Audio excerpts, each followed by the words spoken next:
ونصلی علی رسولہ الکریم اما بعد فاعوذ باللہ من الشیطان الرجیم بسم اللہ الرحمن الرحیم۔ سورہ فاتحہ آیت نمبر 7۔ صراط الذین انعمت علیہم غیر المغضوب علیہم ولا الضالین۔ سب سے پہلے ہم لفظی ترجمہ دیکھیں گے۔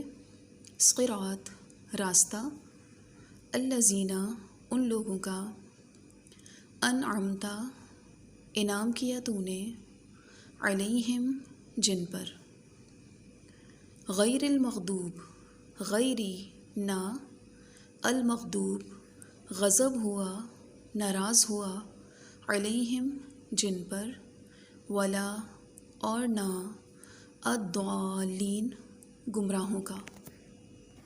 اس سے پہلی آیت میں ہم نے اللہ تعالیٰ سے دعا کی تھی، اہدنا الصراط المستقیم، ہمیں سیدھے راستے کی طرف چلا، ہمیں سیدھے راستے کی توفیق دے۔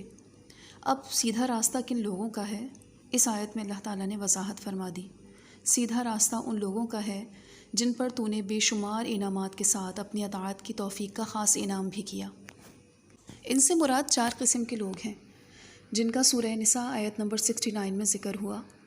وَمَن يُطِعِ اللَّهَ وَالرَّسُولَ فَأُولَٰئِكَ مَعَ الَّذِينَ انعم اللہ علیہم من النبیین والصدیقین والشہداء والصالحین۔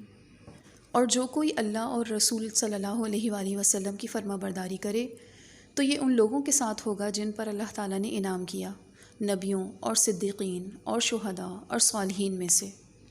غیر المغضوب علیہم ولا الضالین، نہ ان کا جن پر تیرا غضب ہوا، تو ناراض ہوا جن سے، ہمیں ان کا راستہ نہیں چاہیے۔ چنانچہ ان کا تذکرہ کرتے ہوئے اللہ تعالیٰ نے فرمایا، وَضُرِبَتْ عَلَيْهِمُ الذِّلَّةُ وَالْمَسْكَنَةُ وَبَاءُوا بِغَضَبٍ مِّنَ اللَّهِ، اور ان پر ذلت اور محتاجی مسلط کر دی گئی اور وہ اللہ کی طرف سے بھاری غضب لے کر لوٹے۔ لہٰذا ہمیں ایسے لوگوں کا راستہ نہیں چاہیے جن پر تو نے ذلت مسلط کی، جو محتاج ہو گئے۔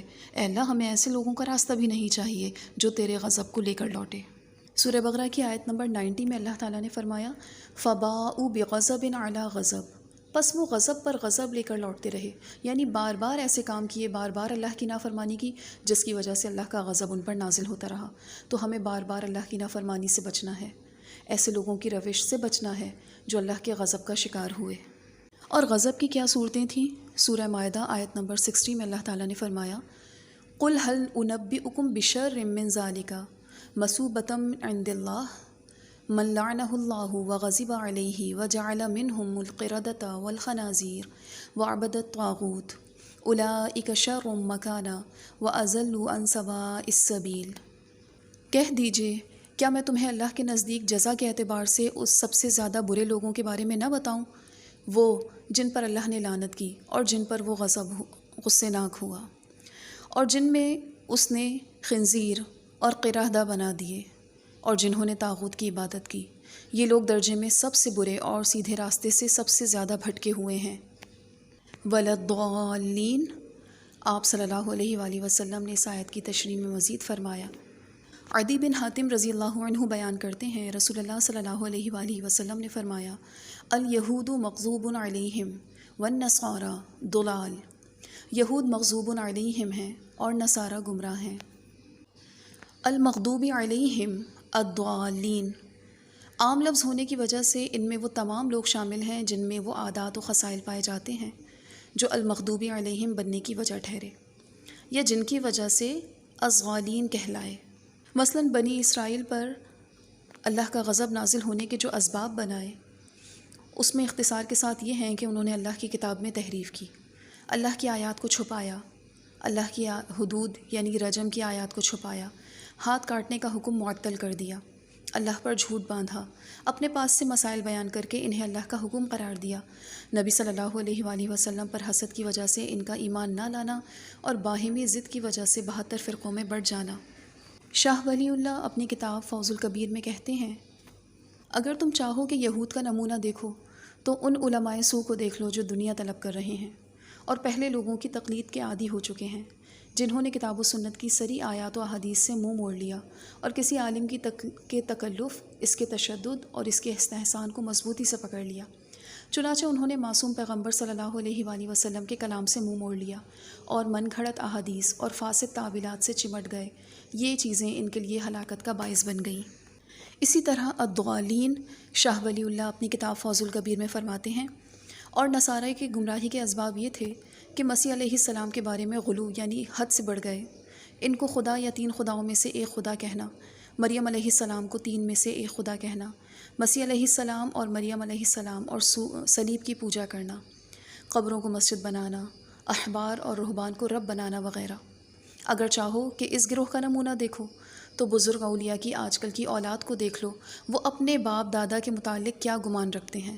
چنانچہ تم انہیں پاؤ گے کہ وہ ان کی بزرگی بیان کرتے ہیں، جتنا مبالغہ ہو سکے کرتے ہیں، اور ان قریب وہ لوگ جان لیں گے جنہوں نے ظلم کیا کہ وہ لوٹنے کی جگہ کون سی ہے، کس جگہ وہ لوٹ کر جائیں گے۔ ہم دن میں کئی بار دعا کرتے ہیں، اہدنا الصراط المستقیم صراط الذین انعمت علیہم غیر المغضوب علیہم ولا الضالین۔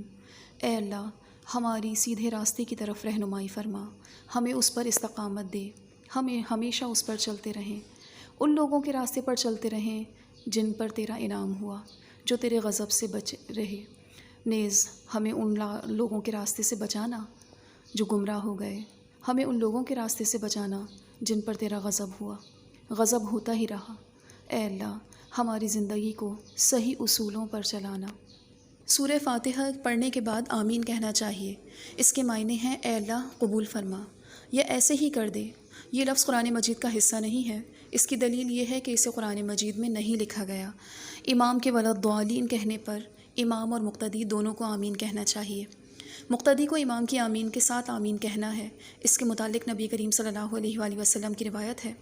ابو ہریرہ بیان کرتے ہیں رسول اللہ نے فرمایا، جب امام غیر المغضوب علیہم ولا الضالین کہے تو تم آمین کہو، کیونکہ جس کا آمین کہنا فرشتوں کے کہنے کے موافق ہو گیا، اس کے پہلے گناہ معاف کر دیے جاتے ہیں۔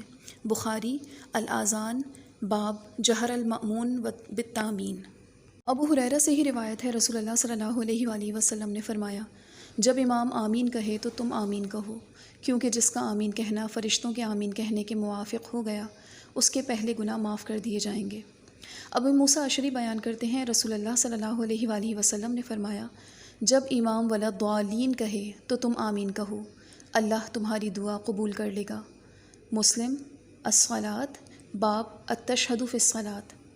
وائل بن حجر کی روایت ہے، بیان کرتے ہیں انہوں نے رسول اللہ صلی اللہ علیہ وآلہ وسلم کے پیچھے نماز پڑھی تو آپ نے بلند آواز سے آمین کہی اور دائیں اور بائیں سلام پھیرا، یہاں تک کہ میں نے آپ کے رخسار کی سفیدی دیکھ لی۔